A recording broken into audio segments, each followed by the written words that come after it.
fine arts industry hasn't been spared the negative impact of COVID-19 in South Africa. In fact, those that are enjoying collective art and trading at auctions have found it quite difficult to stay afloat. That situation has further derailed the development of the fine arts market in the country. One of the entrepreneurs in the sector, though, is working on changing this through Rooting Hope. It's a non-governmental organization which is at the forefront of developing the art industry in our country. Joining us now for more on this is Tato Siboko, who is a fine artist himself as well as an entrepreneur. Tato, great to chat to you. Thanks so much for making time. You know, often we spend so much time speaking to other people about what young people should be thinking about during Youth Month.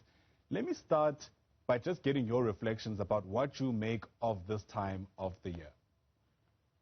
You know, this time of the year, it's a time for us, just the youth, to really look at ourselves and individually and see what we can do to change the state of the country as it is, where we are at the moment.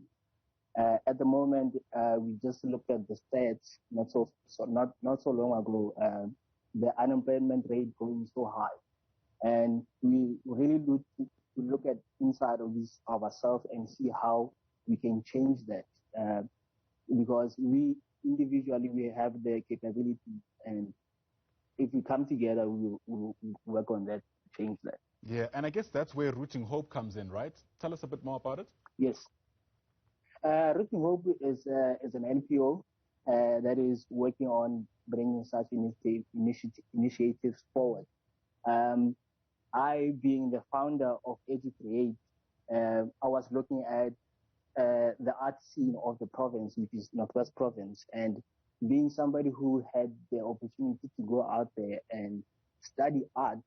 And what I've noticed is that most artists who are coming from the township and, you know, the villages, when they get to that world, they seem to stay there. And what gave me that aha moment for me was that whenever I came back home and I saw that, and I was speaking to my peers, they did not really understand what art is.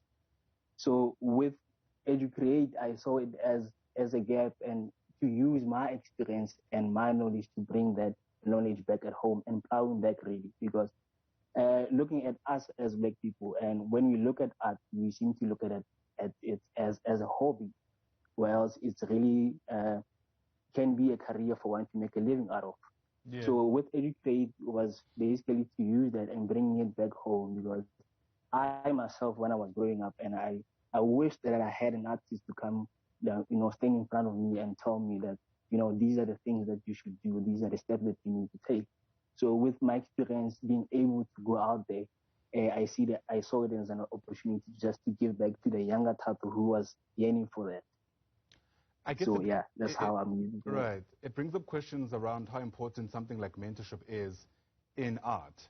It's not something that is foremost of mind when people think about it, but the sense I'm getting from you is the success of an artist may very well lie in how well they're guided through an industry that, as you mentioned, is often overlooked. Yeah, guidance is very important, and I've had the opportunity to have been working alongside with mentors, many of them.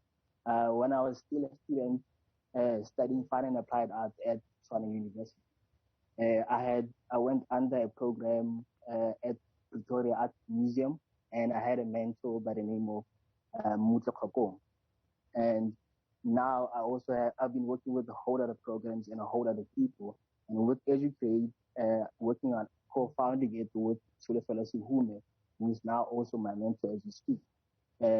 Mentorship is very important. And as myself working with upcoming artists or artists from home, I myself, I'm seen as a mentor to them. And by working to improve my craft and working to work on myself and being better, I'm able to pass on all the knowledge and all the information to the next person. Yeah.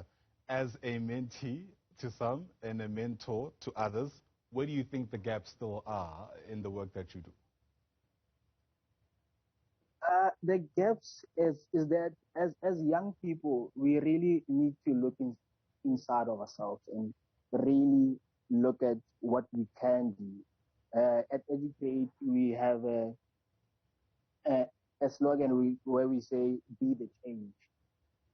We really are the change. And as earlier today, I was watching the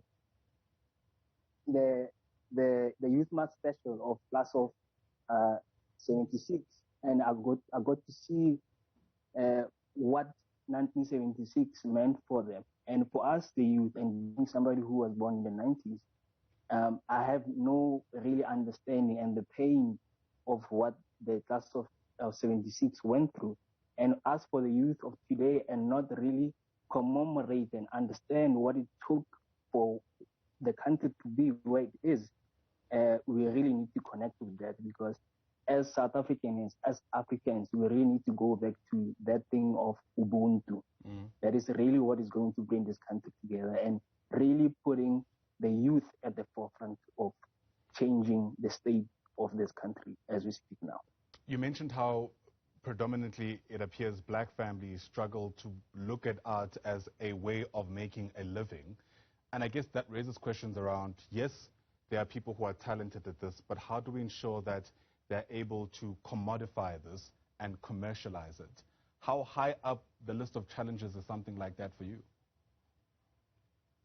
We need more initiatives like this, and giving the youth opportunities to really showcase their talent, and giving them tools to really grow and develop their crafts.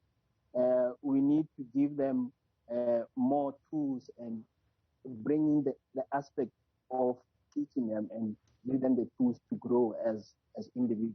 I think that's where we are. That's where we need to focus in uplifting the youth of today. Absolutely. You know, as I mentioned at the beginning of our chat, we spend a lot of time speaking to people who speak about the youth. It's great to hear from one young person who's trying to change their own material conditions. Tato, thanks very much indeed for speaking to us. Really appreciate your time. Tato Soboko is a young entrepreneur.